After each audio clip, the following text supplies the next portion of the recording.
Training Course, Advanced Marine Surveyor. Lecture 1.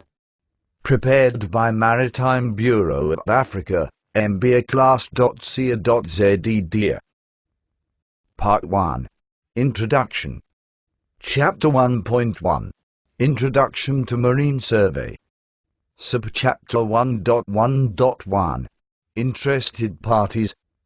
By the end of this course, the trainees will be able to describe the legal and statutory framework of the Marine Safety Survey, describe the role, powers and responsibilities of the Marine Surveyor in relation to clients, insurance companies, cargo owners, classification societies and regulatory bodies. Explain different types and applications of the Marine Survey.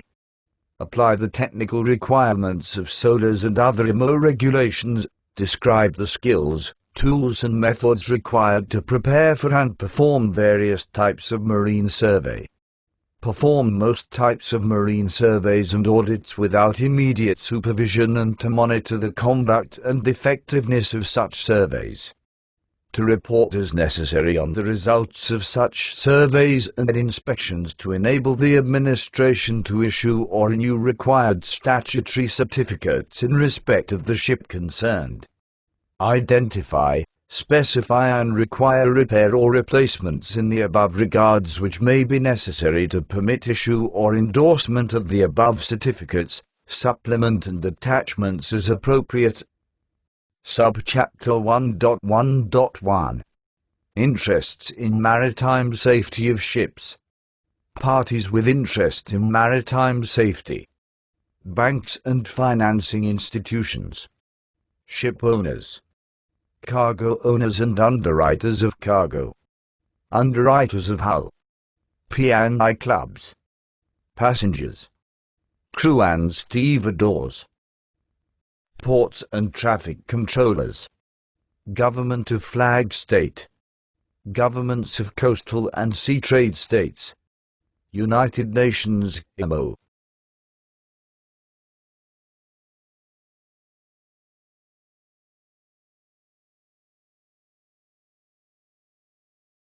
Annual survey, interim survey, special survey, to ensure standards are maintained.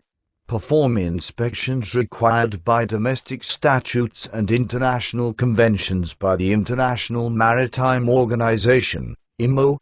Witness tests and operation of emergency and safety machinery and equipment.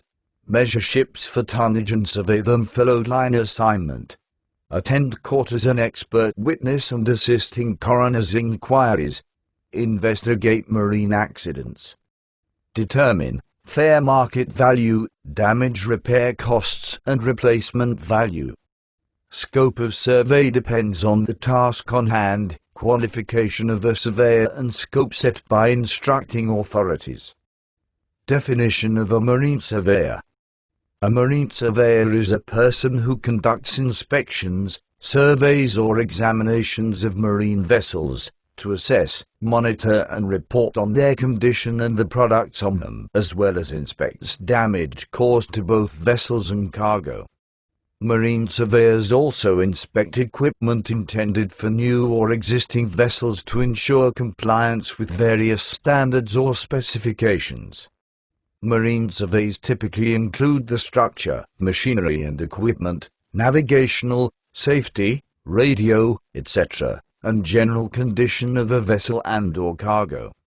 It also includes evaluation of suitability and condition of the materials on board. Marine surveyors' main qualities are technical and legal knowledge, experience, ability of impartial judgment, competence and integrity. Marine surveying is often closely associated with marine insurance, damage and salvage, accident and fraud investigation, as insurers generally lack the training and skills required to perform a detailed assessment of the condition of a vessel. While marine surveyors are sometimes employed by insurers directly, they maintain a certain professional autonomy in order to provide an unbiased and impartial view. Independent marine surveyors are often employed by the clients of marine insurers to provide evidence in support of damage claims made against the insurer. Insurance companies cannot require customers to use specific marine surveyors, although they often provide a list of recommended or pre-approved marine surveyors who are known to them. There is currently no national or international licensing requirement for marine surveyors except for requirements for surveyors of recognized organization as set up in Row Code. Types of surveyor: Government surveyor, Cargo surveyor, Classification surveyor, Private surveyor, Yacht and small craft surveyor, Government surveyor. A government surveyor performs ship registration surveys, surveys of foreign-going ships and local craft, and generally enforces ship safety standards to ensure marine industrial safety. Government-appointed marine surveyors, also called marine inspectors in some countries, belong to two groups that are not mutually exclusive. Flag state surveyors report to the government with whom the vessel is registered, and port state surveyors report to the government into whose territory the vessel has entered. The port state surveyors usually have the authority to detain vessels considered to have defects that may result in adverse impacts on life or the environment. Based on their government's legal framework, flag state surveyors can impose conditions on the vessel such that failure to comply will result in the registration of the vessel being suspended or withdrawn. In this event, the vessel will find it almost impossible to trade. Cargo surveyor. A cargo surveyor is normally appointed by the cargo owner, mostly for bulk or grain cargo. His job is to perform the draft survey to determine the actual mass of cargo loaded on board. He also confirms that the cargo loading process is performed according to the law and is within the safe loadable limits. The vessel safety is also ascertained, which include momentum involved due to possible cargo shift which may render the vessel unsafe during the passage. Classification surveyor. A classification surveyor inspects ships to make sure that the ship, its components and machinery are built and maintained according to the standards required for their class. Classification surveyors often have two roles. One is as a representative of the classification society, and the other as an inspector on behalf of the country with which the vessel is registered, the flag state, providing that the flag state authorized this class society to be its recognized organization. The classification role is to ensure that during construction the vessel initially complies with the classification society's own rules for construction and outfitting, and thereafter is maintained fit to proceed trading. The flag state role is based on a clear set of guidelines issued by the registering country, which are usually based on international regulations set by IMO and other international conventions. On satisfactory completion of any survey, the classification surveyor makes recommendations to the classification society and/or the flag state. These may be that the vessel has a clean bill of health, or that various defects must be corrected within a given time. Private surveyor. A private marine surveyor may be asked to carry out a wide range of tasks, including examining ships' cargoes or on-board conditions such as fuel quality, investigating accidents at sea, for example oil spillages or failure of machinery or structures which are not considered to be critical, preparing accident reports for insurance purposes, and conducting draft surveys to analyze how much cargo has been lost or gained. Private surveyors also carry out condition surveys or pre-purchase surveys to determine the condition of the ship prior to charter or an acquisition and after completion of a charter.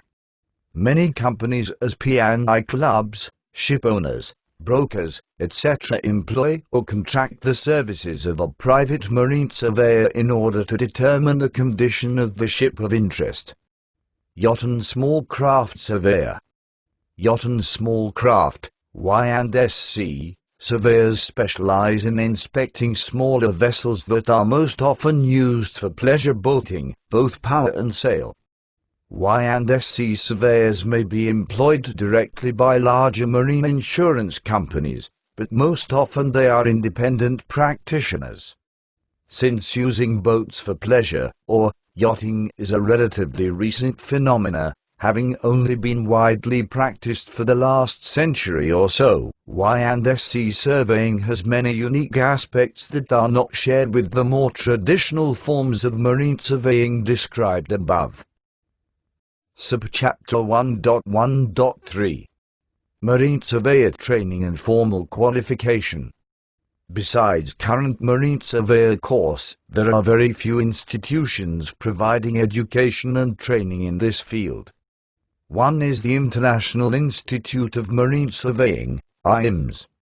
IACS provides diploma, BTEC HNC and HND level courses by distance learning that are awarded by Pearson and Excel. The IACS membership consists of marine surveyors, cargo surveyors, yacht and small craft surveyors and other professionals in the field. SUNY Maritime College provides online survey classes in cargo, hull and yacht and small craft. In Australia, the Australasian Institute of Marine Surveyors has the first accredited course which meets the requirements for AMSA accreditation. They offer certificate and diploma level qualifications. Lloyd's Maritime Academy offers a diploma and MSc in marine surveying by distance learning since 1998 with the UK National Maritime Training Centre at the North Kent College in Gravesend and Middlesex University. UK Maritime Training Academy offers a large number of industry-recognised vocational distance learning diplomas to students within the marine industry including ship surveying. List of requirements for appointment of a surveyor to Maritime Bureau of Africa. Bachelor degree in naval architecture from a reputable university or equivalent. Bachelor degree in marine engineering from a reputable university or equivalent. Certificate of competency as Chief Engineer, Class I, with sailing experience as a Chief Engineer. Certificate of competency as Master Mariner, Class I, with sailing experience as a Master. 5 years experience in ship design. 2 years experience in plan appraisal functions of a classification society. 2 years experience in survey functions of a classification society. 5 years experience in survey activities with a classification society or similar surveying firms. Academic qualification from a reputable institution in relevant field of engineering or physical science. Minimum 3-year program. Successfully completed a recognized ISM/TSO auditor course. Successfully completed a recognized ISPS auditor/XO/SO course.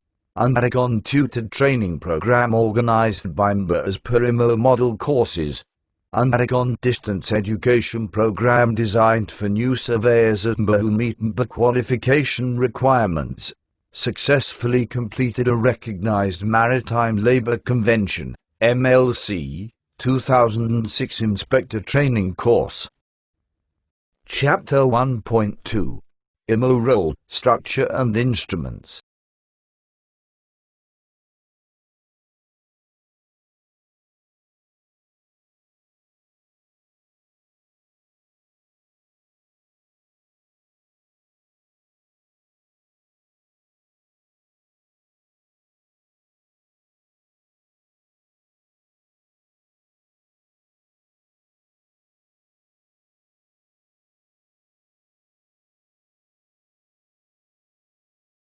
Into force 10 years later, meeting for the first time in 1959.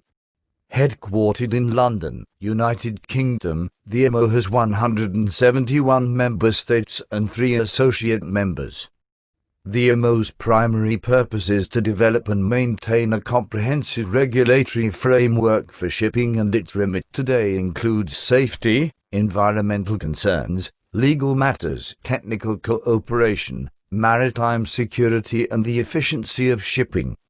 IMO is governed by an assembly of members and is financially administered by a council of members elected from the assembly.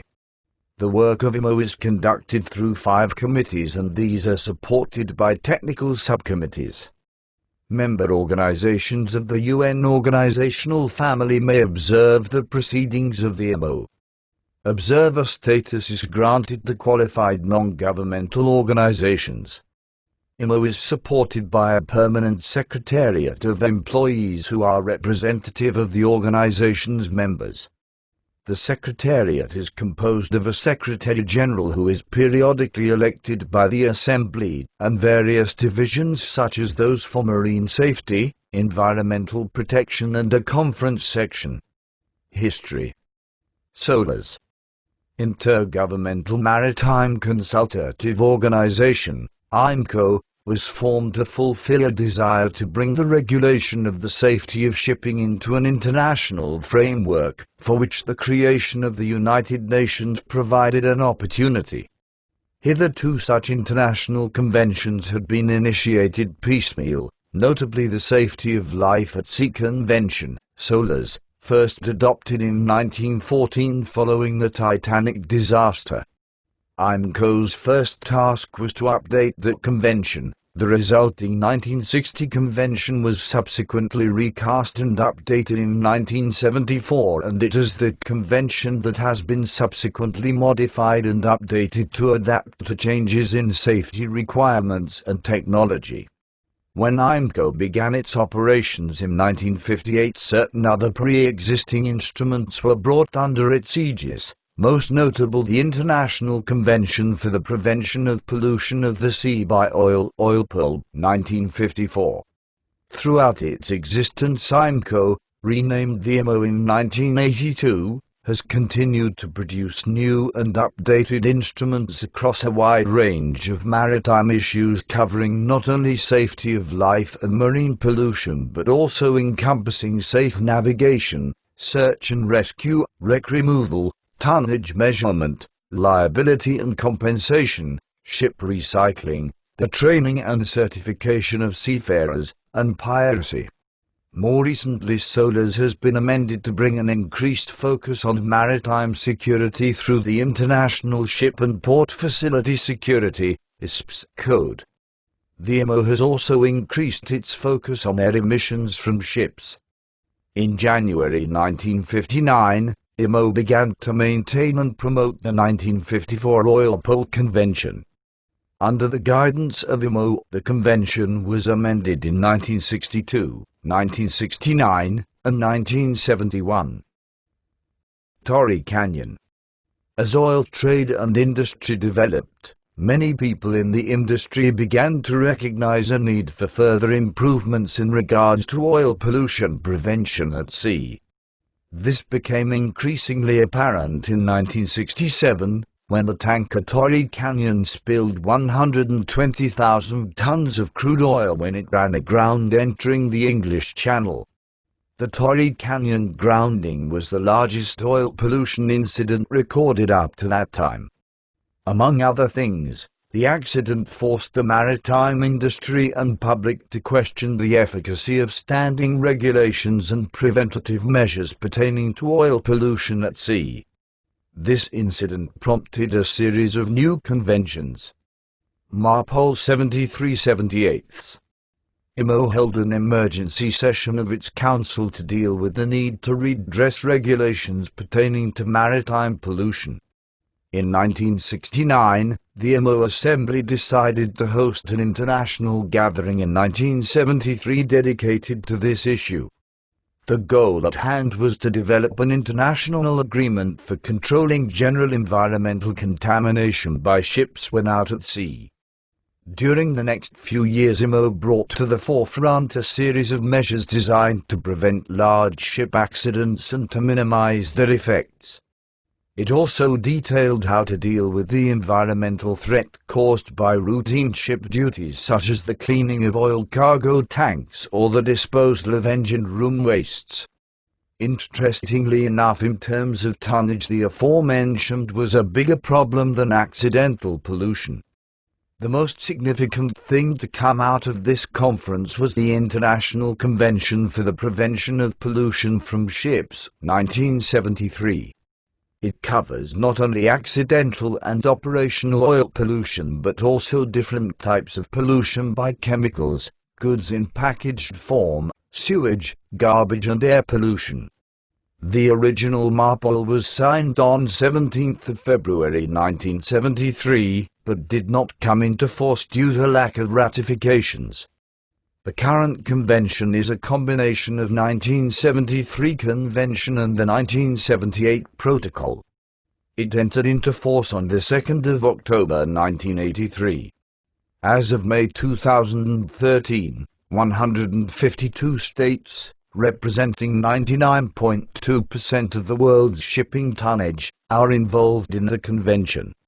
In 1983, the IMO established the World Maritime University in Malmö, Sweden. Membership. International Maritime Organization, member states and associate members. To become a member of the IMO, a state ratifies a multilateral treaty known as the Convention on the International Maritime Organization. As of 2015, there are 171 member states of the IMO, which includes 170 of the UN members and the Cook Islands. The first state to ratify the convention was the United Kingdom in 1949. The most recent member to join was Zambia, which became an IMO member in 2014. The three associate members of the IMO are the Faroe Islands, Hong Kong and Macau. Most UN member states that are not members of IMO are landlocked countries. These include Afghanistan, Andorra, Armenia, Belarus, Bhutan, Botswana, Burkina Faso, Burundi, Central African Republic, Chad, Kyrgyzstan, Laos, Lesotho, Liechtenstein, Mali, Niger, Rwanda, South Sudan, Swaziland, Tajikistan and Uzbekistan. However, the Federated States of Micronesia and Nauru, which are island nations in the Pacific Ocean, are non-members. Structure. The organization consists of an assembly, a council and 5 main committees: the Maritime Safety Committee, the Marine Environment Protection Committee, the Legal Committee, the Technical Cooperation Committee and the Facilitation Committee. A number of subcommittees support the work of the main technical committees. Legal instruments. IMO is the source of approximately 60 legal instruments that guide the regulatory development of its member states to improve safety at sea, facilitate trade among seafaring states and protect the maritime environment. The most well-known is the International Convention for the Safety of Life at Sea, SOLAS, as well as International Convention on Oil Pollution Preparedness, Response and Cooperation, OPC. Others include the International Oil Pollution Compensation Funds, IOPC. 9. It also functions as a depository of yet-to-be-ratified treaties, such as the International Convention on Liability and Compensation for Damage in Connection with the Carriage of Hazardous and Noxious Substances by Sea, 1996, HNS Convention, and Nairobi International Convention of Removal of Wrecks, 2007. IMO regularly enacts regulations, which are broadly enforced by national and local maritime authorities in member countries, such as the International Regulations for Preventing Collisions at Sea, COLREG. The IMO has also enacted a Port State Controlled (PSC) authority, allowing domestic maritime authorities such as coast guards to inspect foreign flag ships calling at ports of the many port states. Memoranda of Understanding, protocols, were signed by some countries unifying port state control procedures among the signatories. Current issues. Recent initiatives at the IMO have included amendments to SOLAS, which upgraded fire protection standards on passenger ships, the International Convention on Standards of Training, Certification and Watchkeeping for Seafarers, STCW, which establishes basic requirements on training, certification and watchkeeping for seafarers, and to the Convention on the Prevention of Maritime Pollution, MARPOL 73/78, which required double hulls on all tankers. In December 2002, new amendments to the 1974 SOLAS Convention were enacted. These amendments gave rise to the International Ship and Port Facility Security (ISPS) Code, which went into effect on the 1st of July 2004. The concept of the code is to provide layered and redundant defenses against smuggling, terrorism, piracy, stowaways, etc. The ISPS code required most ships and port facilities engaged in international trade to establish and maintain strict security procedures as specified in ship and port-specific ship security plans and port facility security plans.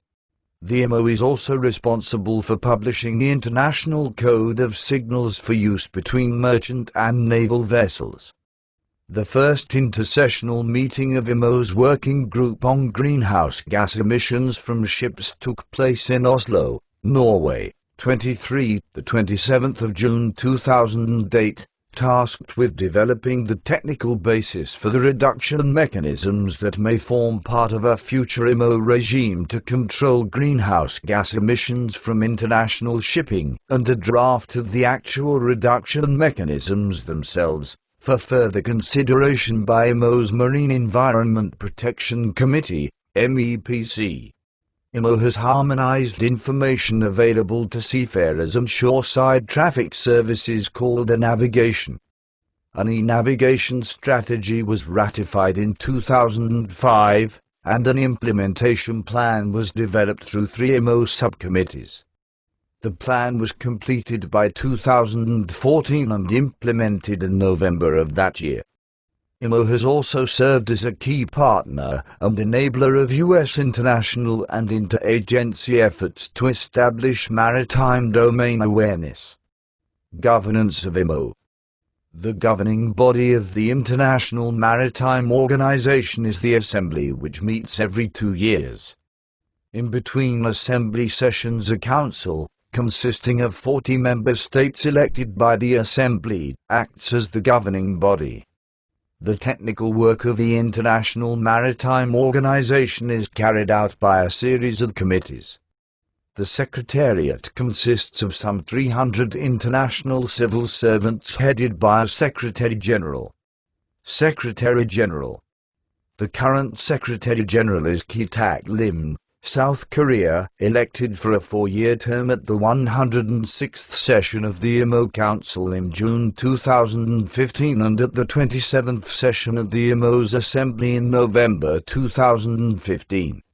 His mandate started on the 1st of January 2016.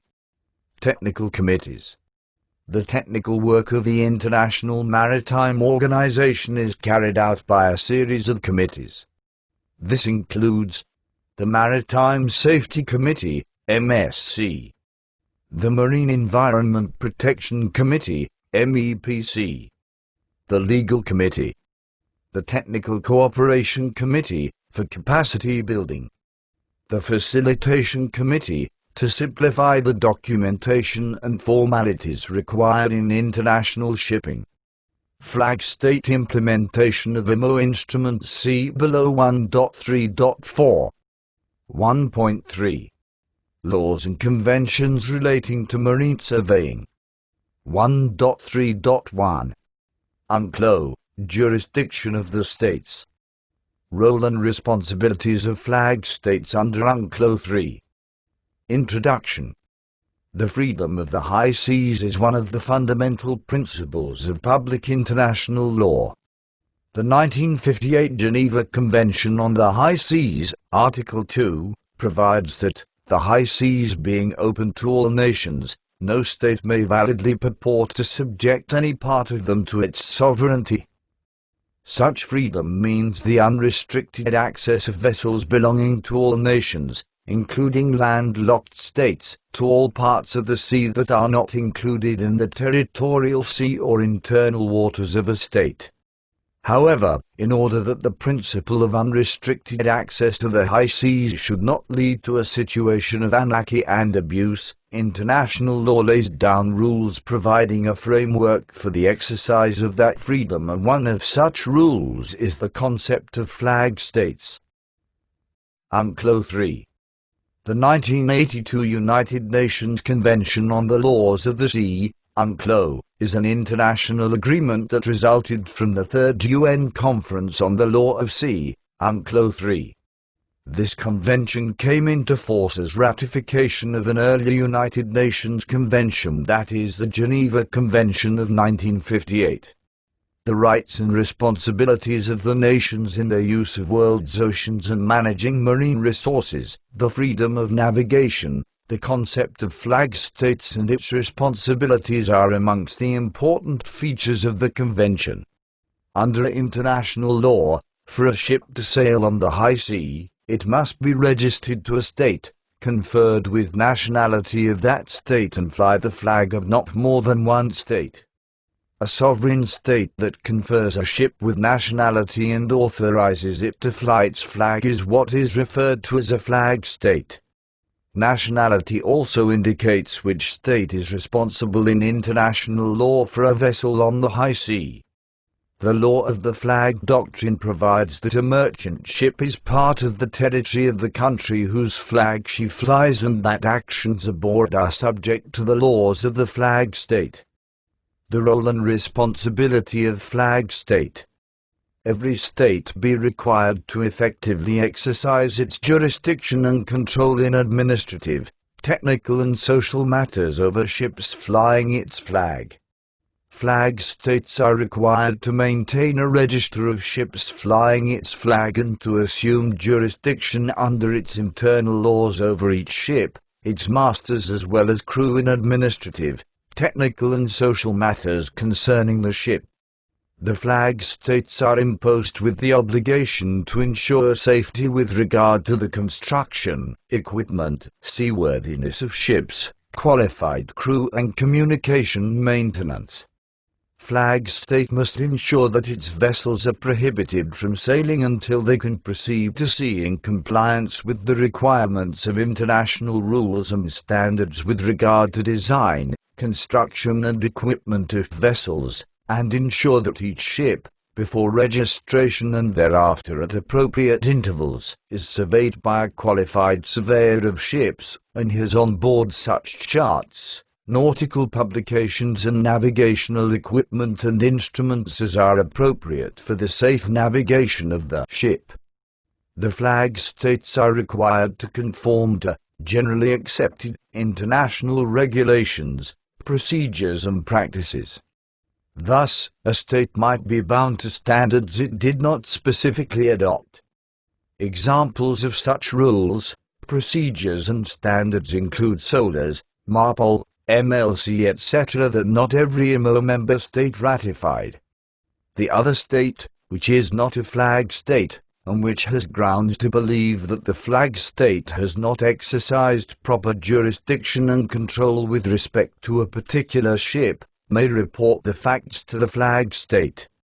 When the flag state receives such a report, it is to investigate the matter and, if necessary, take remedial actions.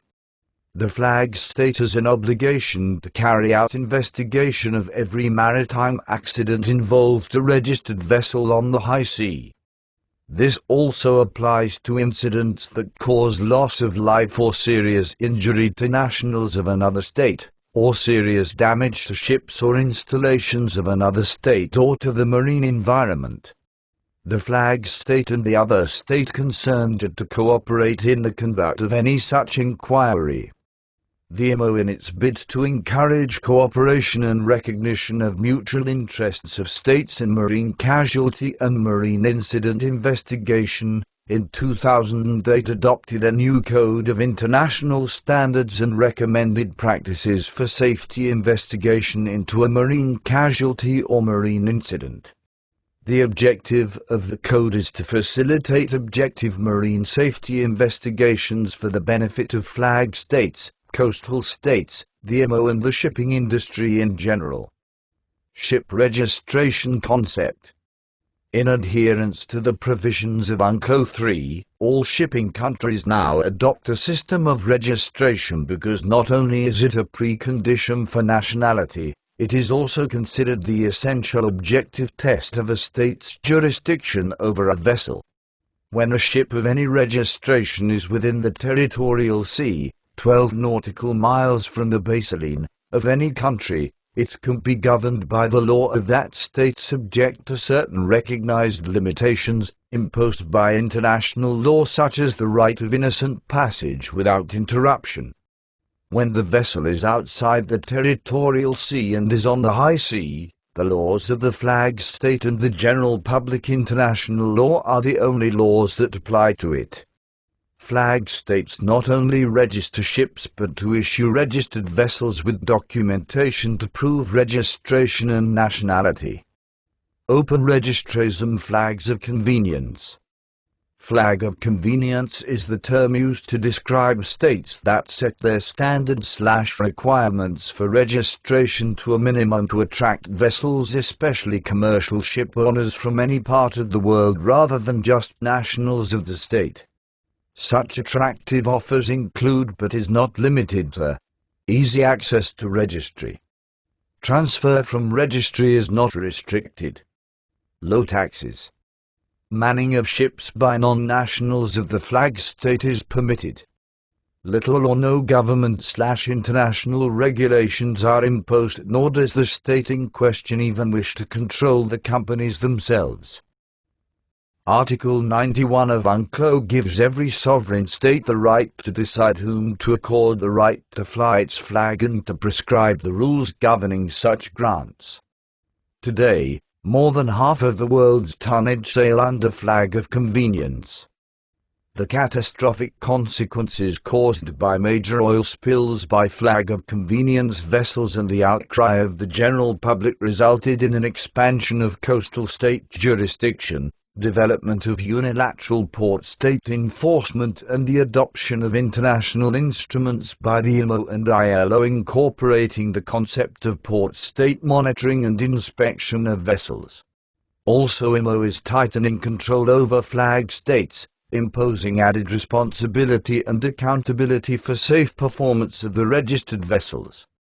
The concept of recognized organization was introduced in 2015 by implementation of RO Code.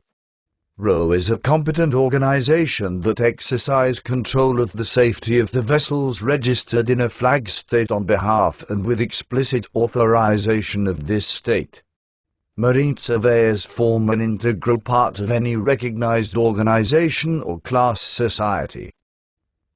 Subchapter 1.3.2 SOLAS, MARPOL, ISM, ISPS, MLC, ITC, IL, DG, HSC, etc.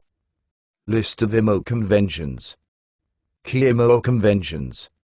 International Convention for the Safety of Life at Sea, SOLAS, 1974, as amended. International Convention for the Prevention of Pollution from Ships, 1973, as modified by the Protocol of 1978 relating thereto and by the Protocol of 1997, MARPOL. International Convention on Standards of Training, Certification and Watchkeeping for Seafarers, STCW, as amended, including the 1995 and 2010 Manila Amendments.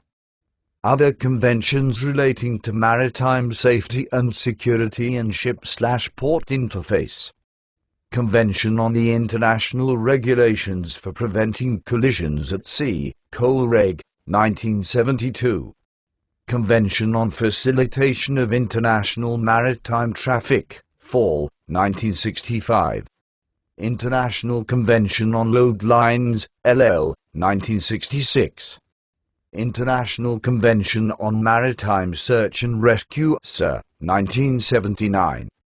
Convention for the Suppression of Unlawful Acts Against the Safety of Maritime Navigation, SU, 1988, and Protocol for the Suppression of Unlawful Acts Against the Safety of Fixed Platforms Located on the Continental Shelf, and the 2005 Protocols.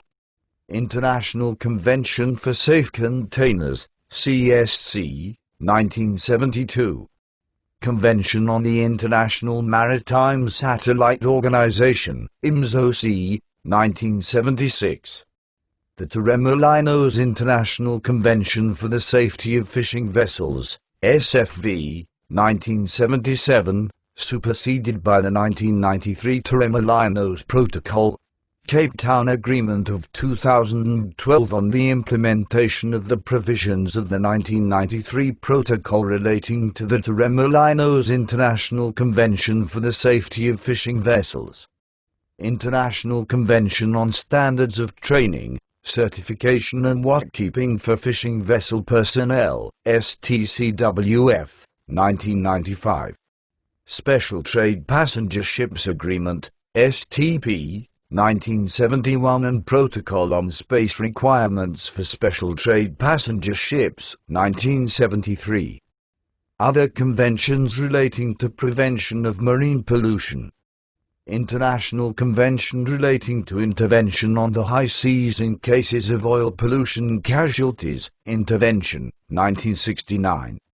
Convention on the Prevention of Marine Pollution by Dumping of Wastes and Other Matter, LC, 1972, and the 1996 London Protocol. International Convention on Oil Pollution Preparedness, Response and Cooperation, OPC, 1990. Protocol on Preparedness, Response and Cooperation to Pollution Incidents by Hazardous and Noxious Substances, 2000, OPC-HNS Protocol. International Convention on the Control of Harmful Anti-Fouling Systems on Ships, AFS, 2001. International Convention for the Control and Management of Ships' Ballast Water and Sediments, 2004. The Hong Kong International Convention for the Safe and Environmentally Sound Recycling of Ships, 2009. Conventions covering liability and compensation. International Convention on Civil Liability for Oil Pollution Damage, CLC, 1969, 1992 Protocol to the International Convention on the Establishment of an International Fund for Compensation for Oil Pollution Damage, Fund 1992. Convention relating to civil liability in the field of maritime carriage of nuclear material, Nuclear, 1971.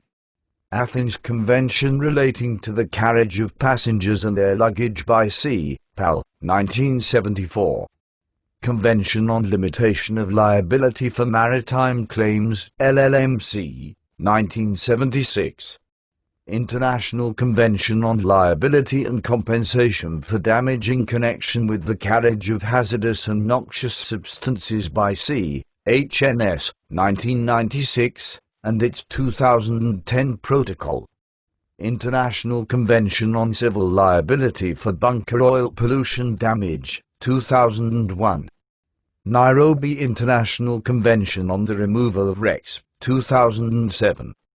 Other subjects. International Convention on Tonnage Measurement of Ships, Tonnage, 1969. International Convention on Salvage, Salvage, 1989. List of IMO codes. Code of Safe Practice for Solid Bulk Cargoes, BC Code. International Management Code for the Safe Operation of Ships and for Pollution Prevention, ISM Code. International Ship and Port Facility Security Code, ISPS Code. International Grain Code, Grain Code. Caribbean Cargo Ship Safety Code, Caribbean Code. International Maritime Dangerous Goods Code 2006, IMD. Bulk Chemical Code, BCH Code. International Bulk Chemical Code, IB Code. Gas Carrier Code, GC Code. International Gas Carrier Code, IGC Code. High Speed Craft Code, HSC Code. Code of Safety for Dynamically Supported Craft. Polar Navigation Code, 2017. Practical implementation of the above conventions during marine survey will be discussed later in Chapter 2. Subchapter 1.3.3 Flag State Control. Duties of the Flag State. International Conventions MARPOL 7378, SOLAS 1974, STCW 1978, COLEG 1972, IL 1966, UNCLOS, all as amended, have set parameters for the roles of both port and flag states. These 6 instruments have in effect become the Charter of Port State and Flag State Safety and Environmental Protection. In light of the experience gleaned from participating in the intervention/detention process, flag states are in a unique position to assist owners in preparing and implementing an effective vessel maintenance plan that will be successful in ultimately avoiding detentions. Despite the fact that there really is only one set of internationally accepted standards and one system of enforcement, many conflicting interpretations of these standards by both port and flag state have developed. In cases where interpretation varies, port state inspectors frequently find the opinions of the flag state and classification societies to be helpful and even persuasive.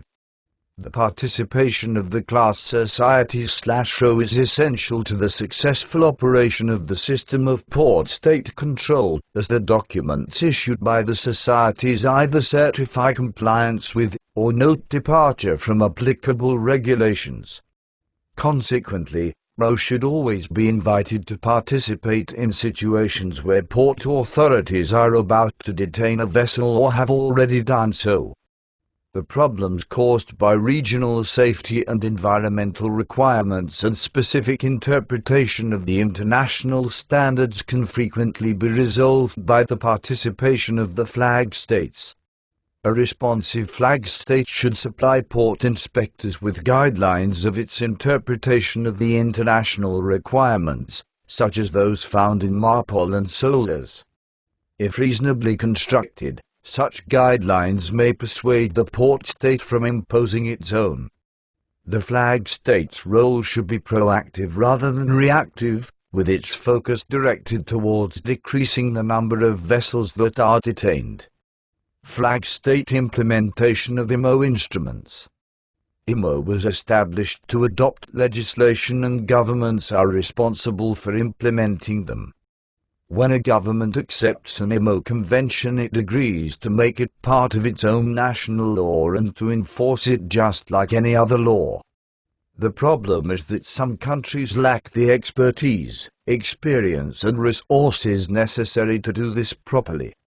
There is a demonstrated statistical evidence when analyzing the casualty rates or the port state control detentions of the ships in relation with their respective flags, that a highly significant difference exists between the performances of states with a substantial and organized maritime safety administration, manned with experienced ship surveyors, and other ones that are not in a position to properly fulfill the different tasks and responsibilities of the flag state in relation with safety certification of ships.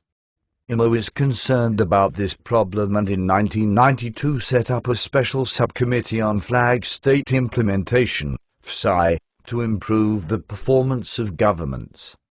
The FSI subcommittee was renamed the Subcommittee on Implementation of IMO Instruments, 3 Committee, in 2013. Tasks of this subcommittee are as follows: addressing the effective and consistent global implementation and enforcement of IMO instruments concerning maritime safety and security and the protection of the marine environment, development of any necessary amendments to relevant conventions and other mandatory and non-mandatory instruments, and preparation of new instruments. Review of the rights and obligations of member states.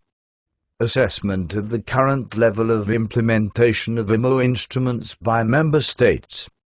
Identification of the reasons for the difficulties in implementing provisions of relevant IMO instruments by some member states. assistance to the states in implementing and complying with IMO instruments, review of IMO standards on maritime safety and security and the protection of the marine environment. Subchapter 1.3.4 Port State Control. MS. Detention and non-compliances. White and blacklist. Port State Control. Another way of enforcing safety standards is through Port State Control, PSC. Inspections of foreign ships in other national ports by PSC officers, inspectors, are carried out for the purpose of verifying that the competency of the master and officers on board, and the condition of the ship and its equipment in compliance with the requirements of international conventions, for example, SOLAS, MARPOL, STCW, etc., and that the vessel is manned and operated in compliance with applicable international law. If they do not comply, they can be detained until all deficiencies are rectified. Many IMO conventions contain provisions for governments to inspect foreign ships that visit their ports to ensure that they meet IMO standards. These inspections were originally intended to be a backup to flag state implementation, but experience has shown that they can be extremely effective. In 1982, the Paris Memorandum of Understanding, Paris MOU, was agreed upon, establishing Port State Control System. Nowadays 26 European countries and Canada joined in. In practice, this was a reaction to the failure of the flag states, especially flags of convenience that have delegated their task to classification societies, to comply with their survey and certification duties. Subsequently, Memoranda of Understanding, MOU/agreements have been signed covering Europe and the North Atlantic, Paris MOU, Asia and the Pacific, Tokyo MOU, Latin America, Acueducto de Vina del March, Caribbean MOU, Western Central Africa, Abuja MOU, the Black Sea region, Black Sea MOU, the Mediterranean MOU, the Indian Ocean MOU, and the Persian Gulf, Riyadh MOU. The IMO adopted Resolution A.682/17 on regional cooperation in the control of ships and discharges, promoting the conclusion of regional agreements. IMO Resolution A.1052/27, adopted on the 30th of November 2011, set forth procedures for port state control. The United States Coast Guard verifies that all foreign vessels operating in United States waters are in substantial compliance with international conventions, as well as all applicable U.S. laws, regulations and treaties. The U.S. is not a member of any port state control MOU. The SOLAS Convention contains provisions that have helped to define the roles of port and flag state. In particular, Regulation 19 sets forth the duties and responsibilities of the port state when its intervention is required. The Convention specifies procedures that should be followed with regards to verification of vessel certificates, detention of vessels, and reporting of interventions. Regulation 19 focuses on the port state's power to intervene. However, it also provides the caveat that, when exercising control under this regulation, all possible efforts shall be made to avoid a ship being unduly detained or delayed. If a ship is thereby unduly detained or delayed, it shall be entitled to compensation for any loss or damage suffered.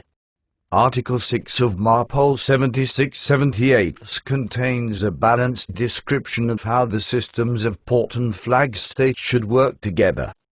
Under this regulation, all ships are treated equally, even non-party, not IMO members.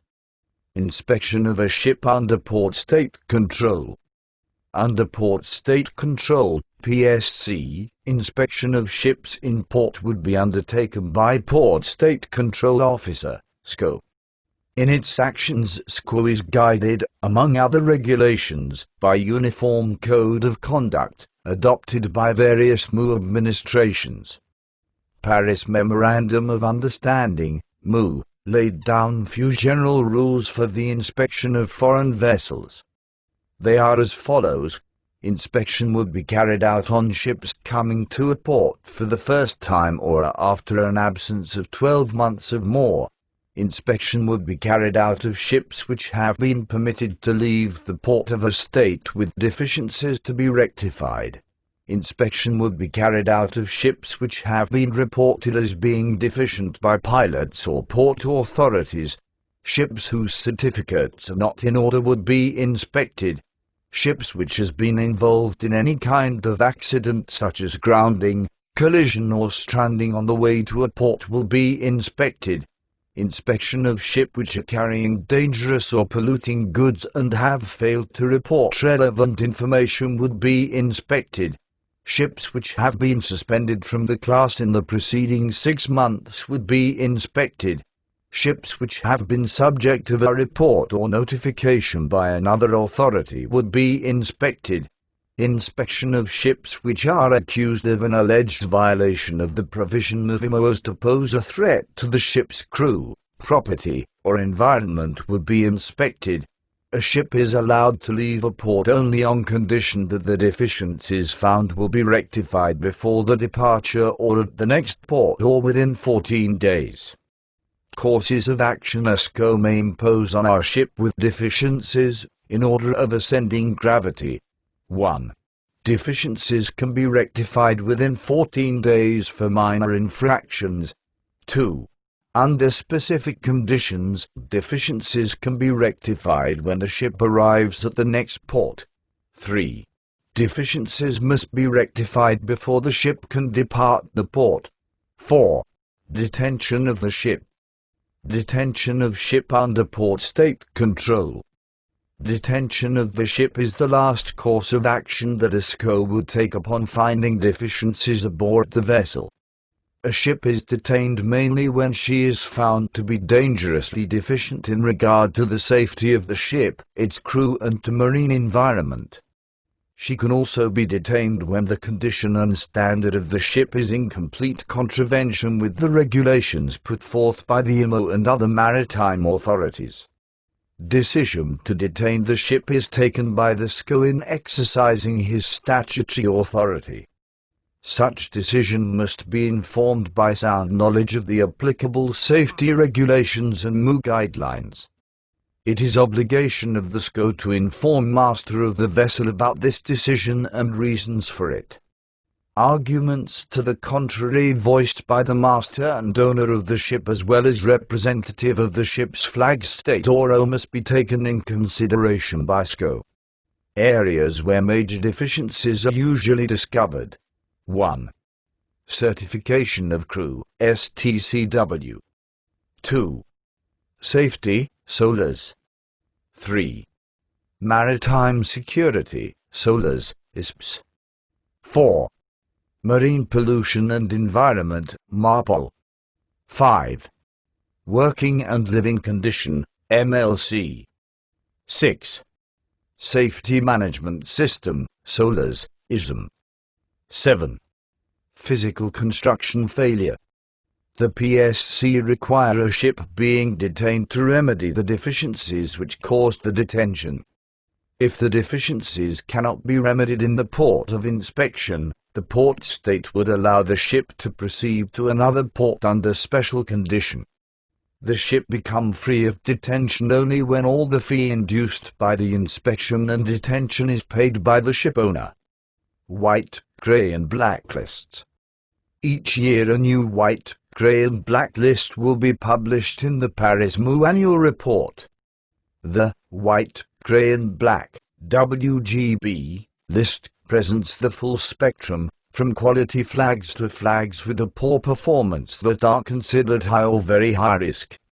Performance of the flag means a frequency of detention of the registered vessels upon results of inspection.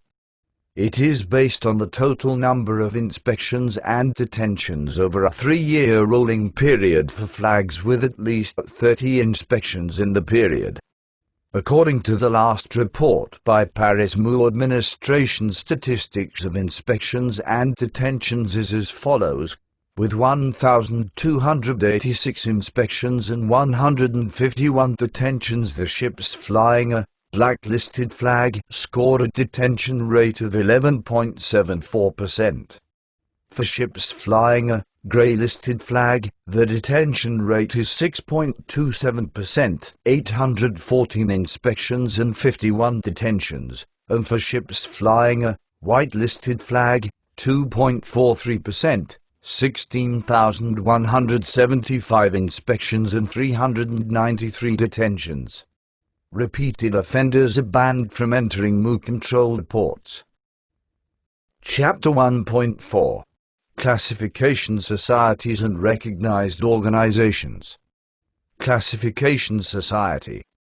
A classification society is a non-governmental organization which publishes its own classification rules, including technical requirements in relation to the design, construction and survey of ships, and has the capacity to a. apply, b. maintain and c. update those rules and regulations with its own resources on a regular basis. 2. Verifies compliance with these rules during construction and periodically during a classed ship's service life. 3. Publishes a register of classed ships. 4. Is not controlled by, and does not have interests in, ship owners, shipbuilders or others engaged commercially in the manufacture, equipping, repair or operation of ships, and v. is authorized by a flag administration as defined in SOLAS Chapter 11.1, Regulation 1 and listed accordingly in the IMO database, Global Integrated Shipping Information System, GISIS. History. In 1760 in London, the Register Society, the first classification society, and the one which would subsequently become Lloyd's Register, was formed by the ship owners and vessels and cargo insurers to inspect condition of the ships and to publish an annual register of inspected ships. This publication attempted to classify the condition of the ship's hull and equipment. At that time, an attempt was made to inspect the condition of each ship on an annual basis. Purpose and objectives. The purpose of a classification society is to provide classification and statutory services and assistance to the maritime industry and regulatory bodies in regards maritime safety and pollution prevention, based on the accumulation of maritime technology and regulatory knowledge. The objective of ship classification is to verify the structural strength and integrity of essential parts of the ship's hull and its appendages, and the reliability and function of the propulsion and steering systems, power generation and those other features and auxiliary systems, which have been built into the ship in order to maintain essential services on board.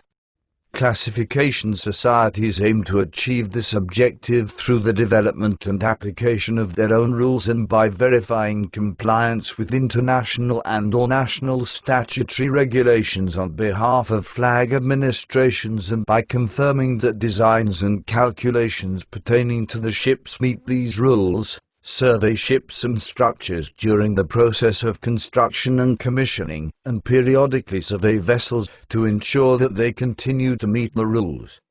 Classification rules have been developed over many years by each society through extensive research and development and service experience and are subject to constant refinement. The vast majority of commercial ships are built to and surveyed for compliance with the standards laid down by classification societies. These standards are issued by the society as published rules. The classification process begins with the evaluation by the class society of a submitted design to determine its compliance with the rules. During construction, classification society surveyors attend the vessel to verify that it is built in conformance with the approved drawings and to the rules. On delivery, the vessel will receive periodic surveys by the society to verify that it is being maintained to the required standard. These surveys generally follow a 5-year cycle of annual, intermediate and special surveys, with the extent of the survey varying depending upon the age of the vessel or offshore unit and the type of survey being conducted. Classification societies do not issue statements or certifications that a vessel is fit to sail or unfit to sail, merely that the vessel is in compliance with the required class rules and/or international safety standards set out in IMO instruments and other international conventions. A vessel built in accordance with the applicable rules of a society may be assigned a class designation mark by the society upon satisfactory completion of the relevant surveys and issued with the certificate of classification from that society. A vessel may be maintained in class provided that, in the opinion of the society concerned, it remains in compliance with the relevant rules, as ascertained by periodic or special survey.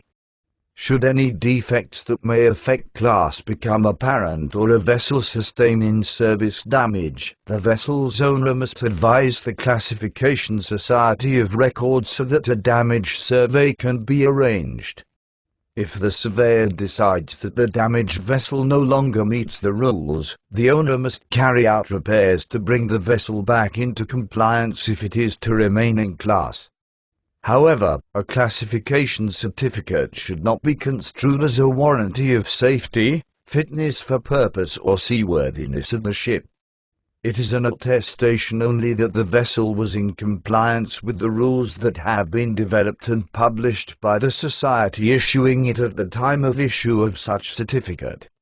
Furthermore, classification societies are not guarantors of safety of life or property at sea or the seaworthiness of a vessel, because although the classification of a vessel is based on the understanding that the vessel is loaded, operated and maintained in a proper manner by competent and qualified personnel, the society has no control over how a vessel is operated and maintained between the periodical surveys it conducts at certain intervals.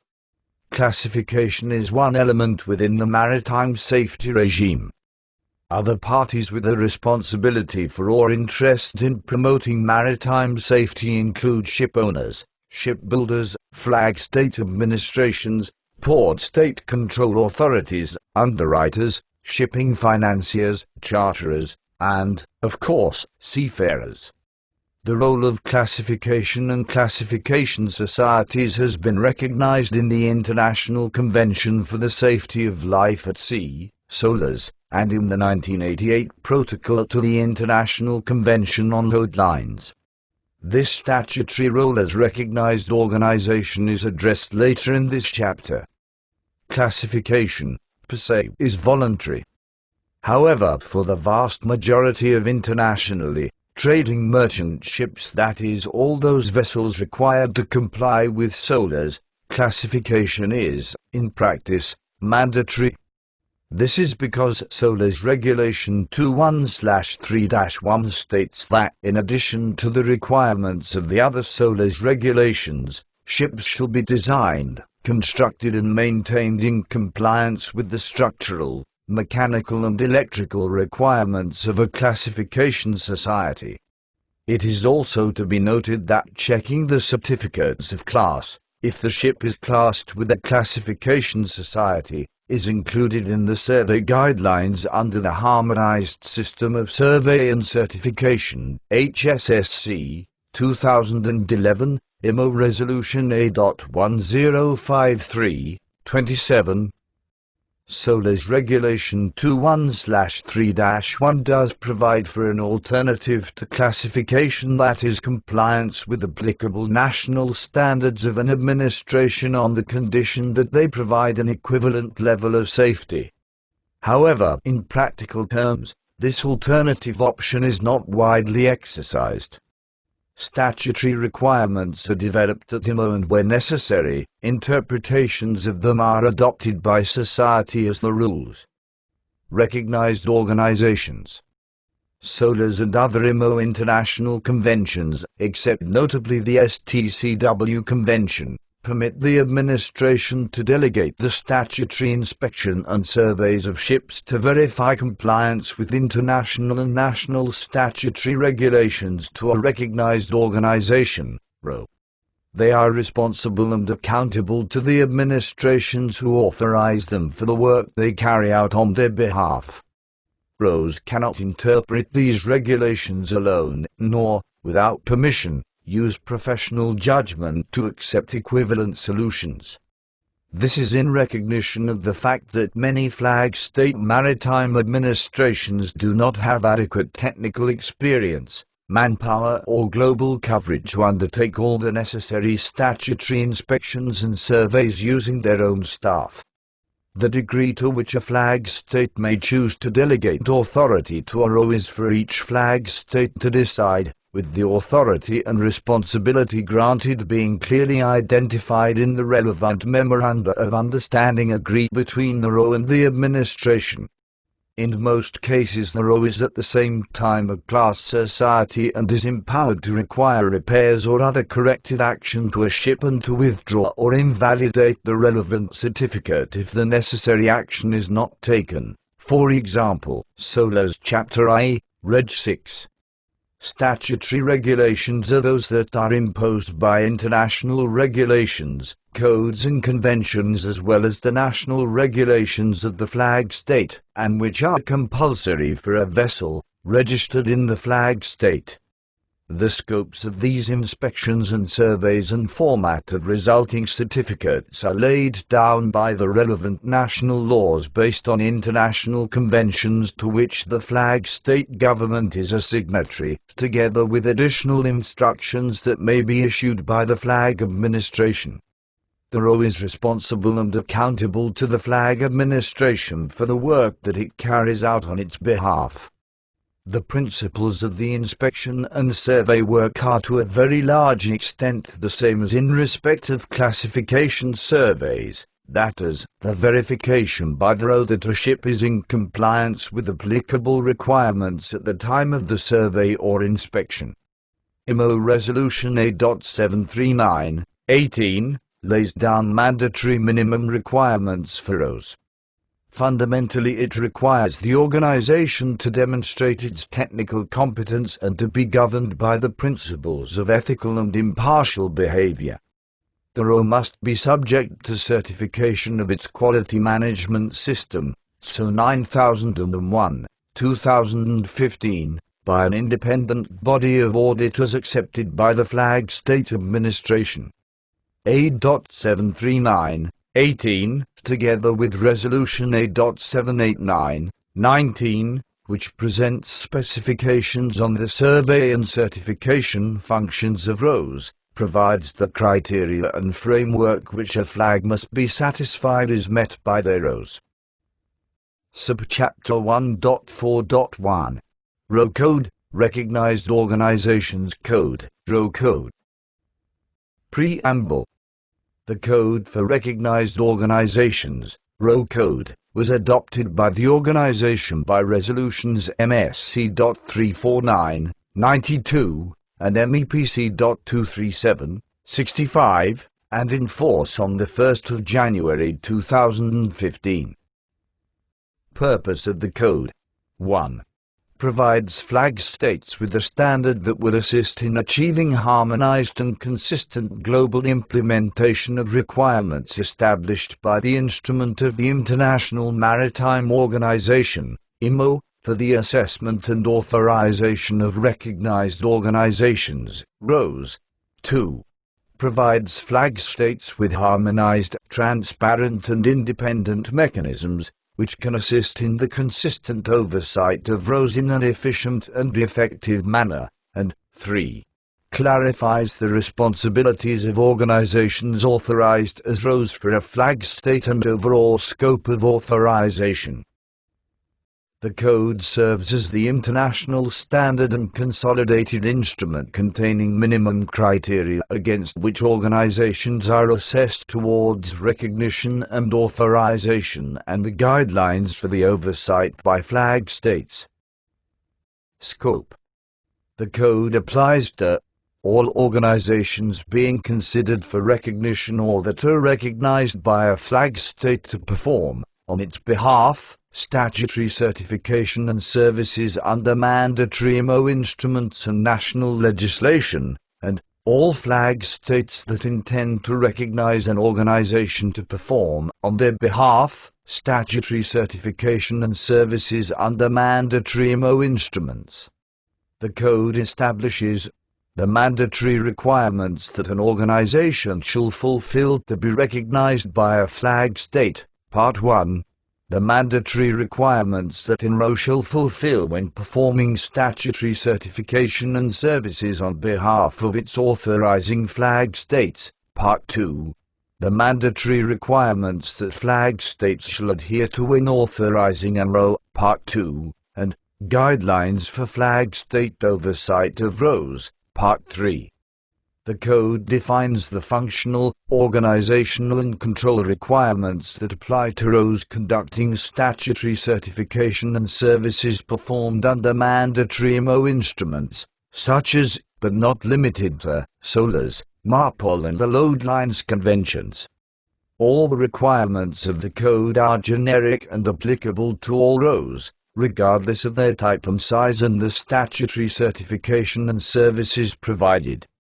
ROs subject to this code need not offer all types of statutory certification and services and may have a limited scope of recognition, provided that the requirements of this code are applied in a manner that is compatible with the limited scope of recognition. Where any requirement of this code cannot be applied due to the scope of services delivered by an RO, this shall be clearly identified by the flag state and recorded in the RO's quality management system. Structure of the Code. Part 1, General. Part 2, Recognition and Authorization Requirements for Organizations. Part 3, Oversight of Recognized Organizations. Appendix 1, Requirements for Training and Qualification of Recognized Organizations' Technical Staff. Appendix 2, Specifications on the Survey and Certification Functions of Recognized Organizations acting on behalf of the flag state. Appendix 3, Elements to be included in an agreement between flag state and RO. Subchapter 1.4.2. IACS. International Association of Classification Societies. The International Association of Classification Societies, IACS, is a technical services-oriented organization consisting of 12 marine classification societies headquartered in London. Marine classification is a system for promoting the safety of life, property and the environment primarily through the establishment and verification of compliance with technical and engineering standards for the design, construction and life cycle maintenance of ships, offshore units and other marine-related facilities. These standards are contained in rules established by each society. IACS provides a forum within which the member societies can discuss, research and adopt technical criteria that enhance maritime safety. History. IACS was founded on September 11, 1968, in Hamburg, Germany. IACS consists of 12 member societies. More than 90% of the world's cargo-carrying ships' tonnage is covered by the classification standards set by the 12 member societies of IACS. IACS can trace its origins back to the International Load Line Convention of 1930 and its recommendations. Following the convention, Registro Italiano Naval, RINA, hosted the first conference of major societies in 1939, attended by OBS, BV, DNV, GL, LR and NK, which agreed on further cooperation between the societies. A second major class society conference, held in 1955, led to the creation of working parties on specific topics and, in 1968, to the formation of IACS by 7 leading societies. In 1969, IACS was given consultative status by the IMO. Its membership has increased since that time to the current 13 members.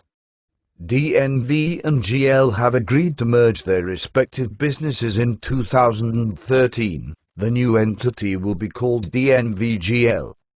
Purpose. Although IACS is a non-governmental organization, it also plays a role within the International Maritime Organization, IMO, for which IACS provides technical support and guidance and develops unified interpretations of the international statutory regulations developed by the member states of the IMO. Once adopted, these interpretations are applied by each IACS member society when certifying compliance with the statutory regulations on behalf of authorizing flag states. IACS has consultative status with the IMO and remains the only non-governmental organization with observer status which also develops and applies technical rules that are reflective of the aims embodied within IMO conventions. The link between the international maritime regulations developed by the IMO and the classification rule requirements for a ship's hull structure and essential engineering systems is codified in the International Convention for the Safety of Life at Sea, SOLAS. The purposes and aims are twofold. 1. To establish, review, promote and develop minimum technical requirements in relation to the design, construction, maintenance and survey of ships and other marine-related facilities. 2. Assist international regulatory bodies and standard organizations to develop, implement and interpret statutory regulations and industry standards in ship design, construction and maintenance, with a view to improving safety at sea and the prevention of marine pollution. All IACS members are also acting as recognized organizations, ROS. Organization. IACS is governed by a council, with each member represented on the council by a senior management executive. The position of chairman of the council is rotated between the members on an annual basis. Duty and responsibility for membership. More than 50 organizations worldwide define their activities as providing marine classification. Any classification society that meets the conditions of membership may apply for membership within IACS. To remain a member of IACS, all members are required to demonstrate continued compliance with quality standards as determined by periodic audits. To promoting maritime safety and clean seas, IACS and its individuals carry out research and development on marine-related topics, providing technical support and verifying compliance with published standards. The members of IACS are American Bureau of Shipping, ABS, Bureau Veritas, BV, China Classification Society, CCS, Croatian Register of Shipping, CRS, Det Norsk Veritas Germanische Lloyd, DNVGL, Indian Register of Shipping, IS, Korean Register of Shipping, KR, Lloyd's Register, LR, Nippon Kojiki Okai, NK/Klasnk, Polish Register of Shipping, PRS, Registro Italiano Naval, RINA, Russian Maritime Register of Shipping, RS. Chapter 1.4 Professional Associations of Marine Surveyors. There are several associations of professional marine surveyors who have come together to promote the good image and general well-being of their chosen profession. Choosing a member of professional associations gives the client a degree of assurance that the chosen surveyor's knowledge, skills, and experience is sufficient for the task at hand. Accredited marine surveyor members are surveyors who have accumulated time in the profession and have proven the technical skills necessary for designation as accredited members. There is, through the Surveyor Associate Program, the opportunity for less experienced members to participate in survey activities and hone their skills under the supervision of accredited marine surveyors in their local area. Affiliate members who benefit from the association with the Society's members are professionals, corporations, and organizations active in the marine field. The National Association of Marine Surveyors, Inc., was founded in 1962. USA. The Society of Accredited Marine Surveyors, SAMS, was founded in 1986. USA. International Institute of Marine Surveying, UK. As a general rule, the surveyors of class societies and RO are not members of the above associations of independent surveyors due to restrictions of RO Code. Chapter 1.5. External Service Providers. In accordance with RO Code requirements, wherein RO chooses to outsource any service that affects conformity to requirements or accepts work of a third party approved by the RO shall ensure that it fully controls the performance of such services. The flag state may increase the scope of control to be applied to these outsourced services. The process for outsourcing shall be defined within the RO's quality management system. For the purpose of accountability to the flag state, the work performed by the subcontracted organization or service supplier constitutes the work of the RO and shall be subject to the requirements incumbent upon the RO under this code. Firms providing services on behalf of the owner of a ship or a mobile offshore drilling unit, the results of which are used by the RO in making decisions affecting the statutory certification and services shall be subject to approval and control by either the flag state or the RO in accordance with the procedures under their respective quality management system or the flag state requirements. End of Lecture 1.